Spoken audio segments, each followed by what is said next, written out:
came up to Jesus, accompanied by her sons, to do him homage and ask of him a favor.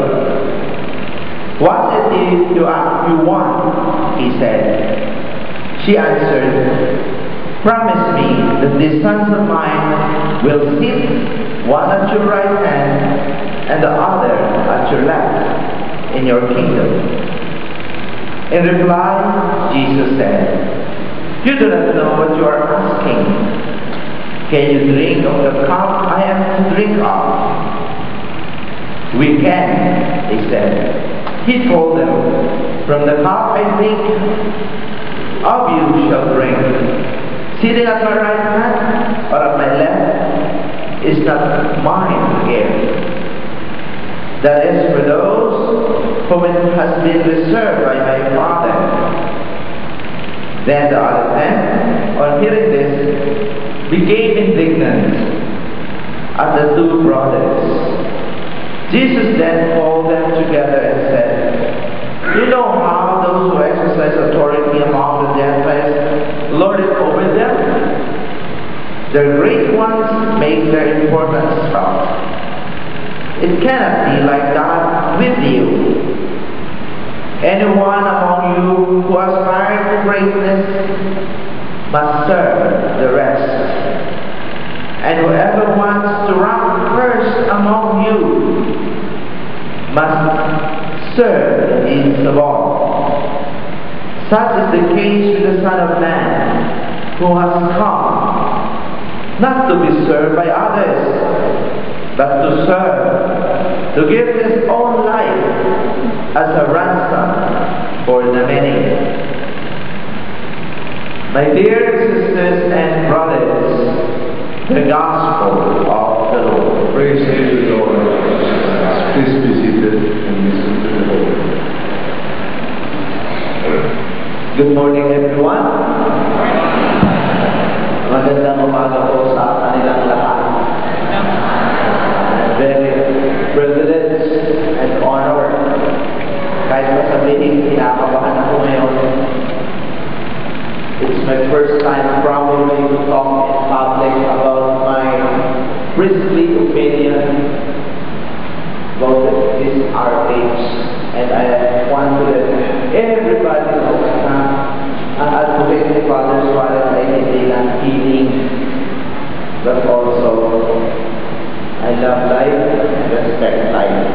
At the beginning of the Mass, I was a little bit expanded and at the same time curious with the group of the students. So I interviewed two of them.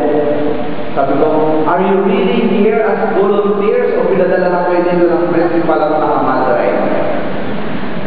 Sabi ng estudyante, "No, Father, we're here as a volunteer." Sabi ko, "Do you really want this kind of advocacy to love and promote life?" "Yes, Father."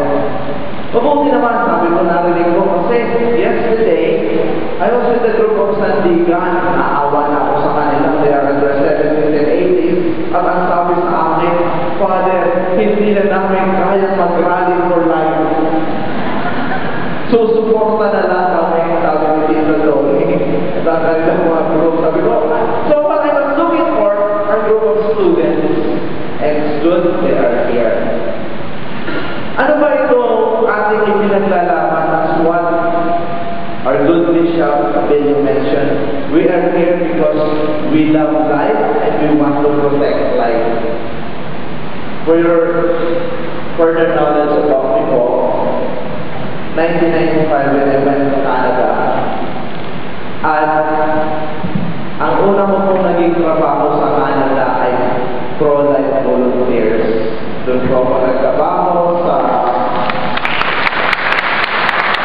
Campaign Life Coalition. Campaign Life Coalition, ako po ay naging secretary na president nila. But prior to that kind of appointment, kasi po nung ako'y nakapunta sa Canada, masyado po akong naging swerte sa buhay. Ako pa po sa akin ay napakayaman. Doon po ako pinakakain at tinitira sa hotel. Araw-araw. Sabi ko, this is not the real life. Pwede ba? Bigyan niyo ako ng pagkakataon, mabuhay na normal. Sabi niya, nung ibig mo sabihin, I cannot live in and stay in the hotel 24/7. Anong gusto mo? Dala niyo ako sa shelter ni Mother Teresa. Doon po ako nag-weekend. Sa shelter ni Mother Teresa, sabi ko talaga ang buhay swerte. Nung naman po ako napatira sa bahay ni Mother Teresa, dahil wala kami na qualified na volunteer. Yung isa naman volunteer, anak ng Governor General. So, to make the story short, ang kasama ko pala, anak ng Governor General. Kaya tuwi ako kakain sa mga ganda ng restaurant at pwede i-invite ako sa kanilang bahay. Sabi ko, ano ba yung parents ko? Laging kasama ng swing. Sabi sa akin, Fernando, kaibigan lang nila yan. Simple kasi ito masyado. To make the story short, sa aking pagiging magkaibigan at sa kanyang influensya sa Canadian government and administration and schools, ako po ay isang pinadala na mag-travel all across Canada and United States to promote life. Ang una ko po naging advocacy ay ito, how to save sex for marriage. Nasyak po ako nung ako'y nag-talk, lalo-lalo na sa mga kababaihan. Sila po ang galit na galit i-save ang sex for marriage. Binabato po kami ng kamatis. And this is where I realized and discovered that 20 years prior to that, there was this big problem. Big confusion among Canadians and among bishops. The famous Winnipeg statement. Ano ba ito? Winnipeg statement na sabi na ng mga obispo, o sige na, nakakalito, let us live kind of problem to their conscience. Let their conscience decide about contraception. And that was the beginning of the culture of death. Nawala na po ng boses ang simbahan, nawala na ng boses ang kahit sino church authorities in terms of morals.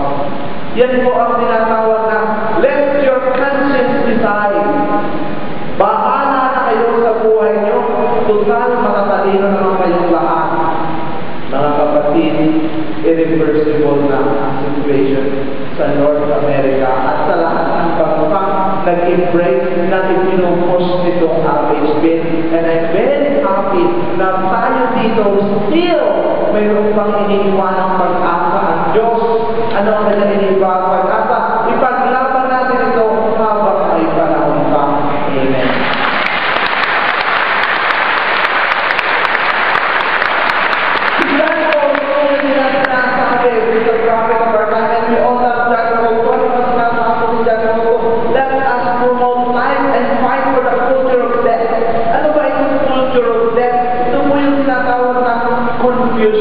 Alam nyo, na ako'y nagdadasal, lalo-lalo na nagkakaroon ang tinatawag na PCS o scandal ang nadadala sa mga bishop.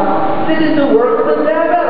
So that the people now will be more confused, tinadala ng tinatawag na boses na ulit, itong mga tao na supposed to be magbibigay ng boses in terms of moral, kino-confuse, tinatanggal ang boses na ng tinatawag na authority, and tinatawag na yung kanilang